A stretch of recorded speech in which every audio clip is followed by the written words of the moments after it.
Hello everyone, I'm Aaratrika Bhaumik and welcome to Quotes This Week on LiveLaw, where we update you about all the important legal developments that took place across the country last week. We will begin with developments from the Supreme Court and will then cover High Courts and other lower courts. If you like our content, please do not forget to like and subscribe to our YouTube channel.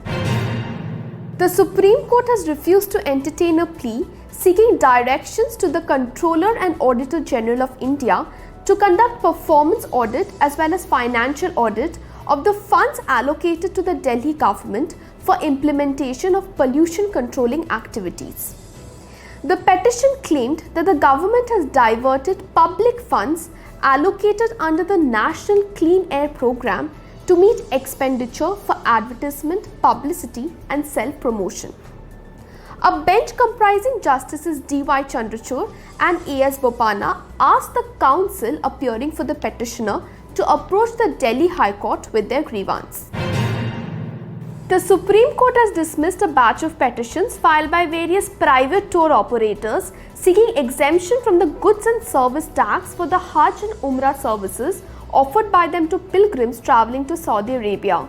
A bench of Justices A.M. Kanvilkar, A.S. Oka and C.T. Ravikumar pronounced the judgment. Justice Oka said that the argument raised by the petitioners regarding extraterritorial application of GST for services given outside India is kept open as it is pending consideration before another bench.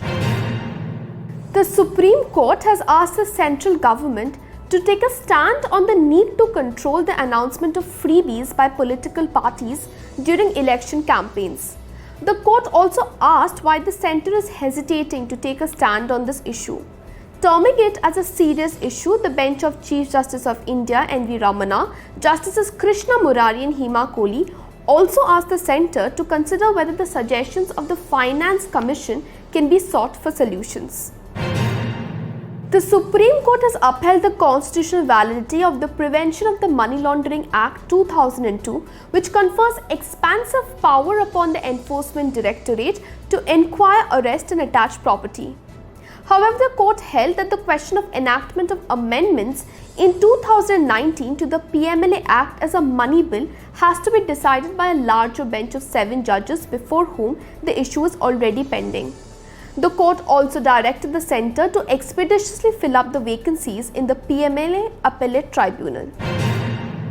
Emphasizing on the need to revise the pay structure for judicial officers, the Supreme Court has ordered for the implementation of the enhanced pay scale as recommended by the Second National Judicial Pay Commission with effect from January 1, 2016.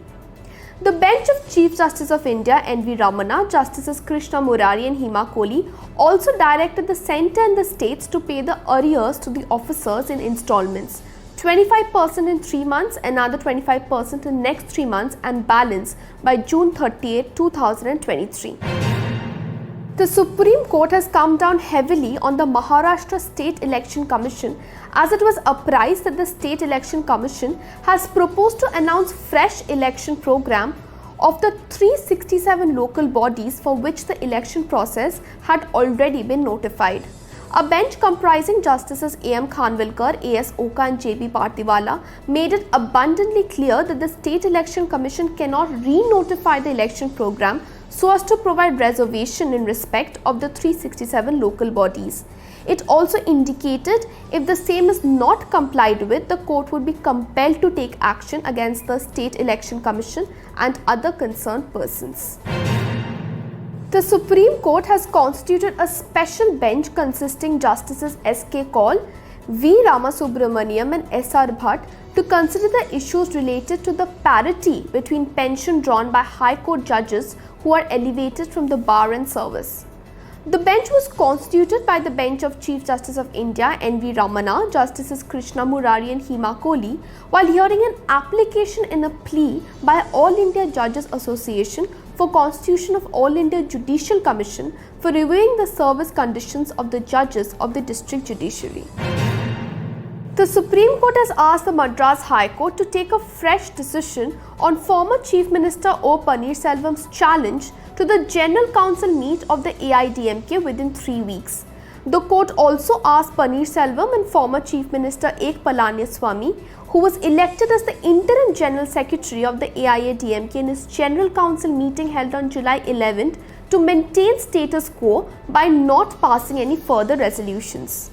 The bench of Chief Justice of India N.V. Ramana, Justices Krishna Murari and Hema Kohli passed the order in a special leave petition filed by O. Paneerselvam, challenging the Madras High Court's order of refusing to stall the General Council meeting of AIADMK. The Karnataka High Court has dismissed a PIL seeking protection for Justice H.P. Sandesh, who recently made sensational revelations regarding transfer threats for slamming investigations carried out by the Anti-Corruption Bureau in a case involving Deputy Commissioner of Bangalore Urban District. While dismissing the petition, a division bench comprising Acting Chief Justice Alok Aradhya and Justice S. Vishwajit Shetty observed that no factual foundation has been laid down in the pleadings with regards to any threat perception to Justice Sandesh, and that no stand has been taken pointing out that the security already provided to the judge is inadequate. The Delhi High Court has said that it cannot direct the government to frame an anti-religious conversion law, especially in the absence of any material indicating instances of forced conversions. A division bench comprising Justices Sanjeev Sachdeva and Tushar Rao Gedela was hearing a PIL filed by Advocate Ashwini Upadhyay seeking directions on centre and the Delhi government to frame laws prohibiting forced religious conversions, which as per him had become a serious problem in Delhi. The bench added that the allegations are unsubstantiated claims based on mere apprehension, and that action could only be taken if some material is brought on record to substantiate the same. The Karnataka High Court has issued notice to the centre on a plea by Twitter challenging blocking orders issued by the Union Ministry of Electronics and Information Technology. Justice Krishna Dikshit posted the matter for further hearing on August 25th and also allowed Twitter to place all the blocking orders before the court in a sealed cover. Pertinently, the Government Council requested the court to conduct in-camera proceedings, that is, private court proceedings. To this, Justice Dikshit orally remarked that he would consider the request. The Allahabad High Court has refused to grant bail to Union Minister Ajay Mishra's son, Ashish Mishra, the main accused in the Lakhimpur Kheri violence case in which 4 farmers and a journalist were killed in October last year after being allegedly mowed down by Mishra's vehicle during a protest against the now repealed farm laws. Taking into consideration the complicity of Mishra, the apprehension of witnesses being influenced, and the gravity of the accusations, without expressing any opinion on the merits of the case, Justice Krishan Pahal denied the bail plea.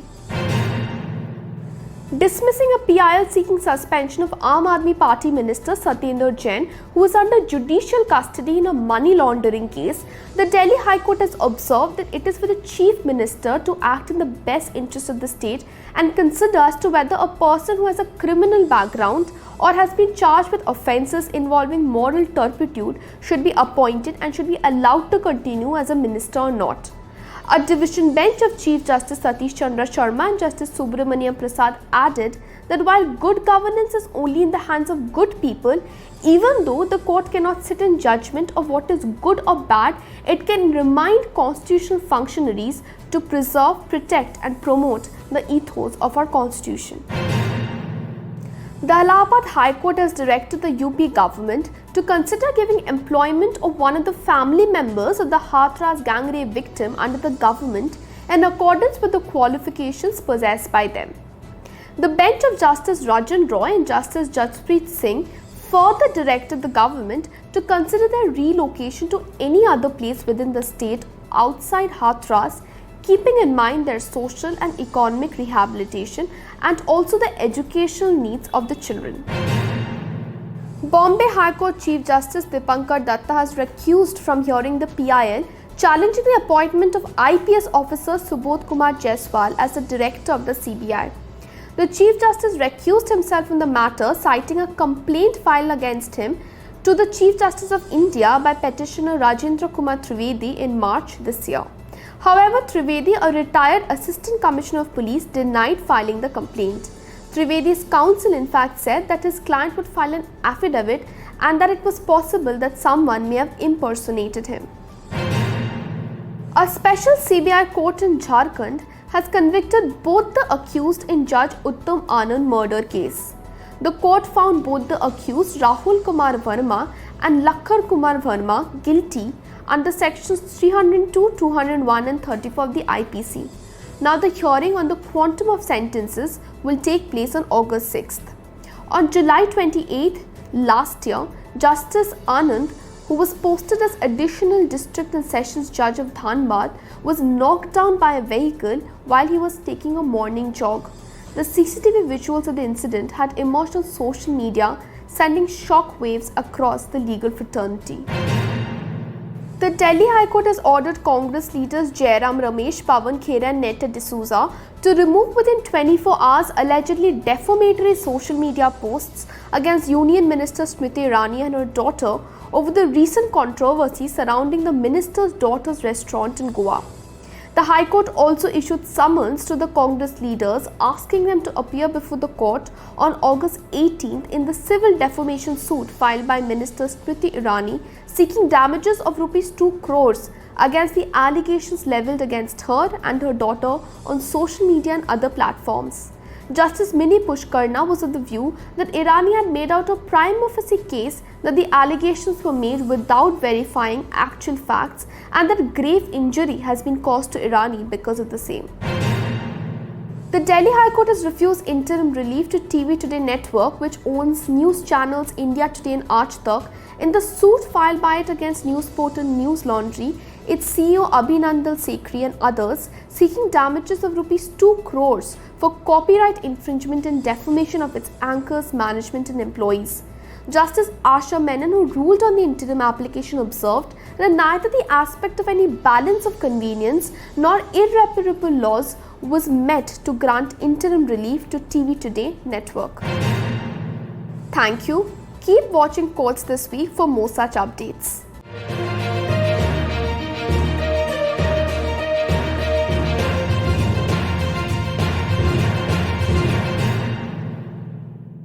Subscribe to our channel and press the bell icon to never miss a video from LiveLaw.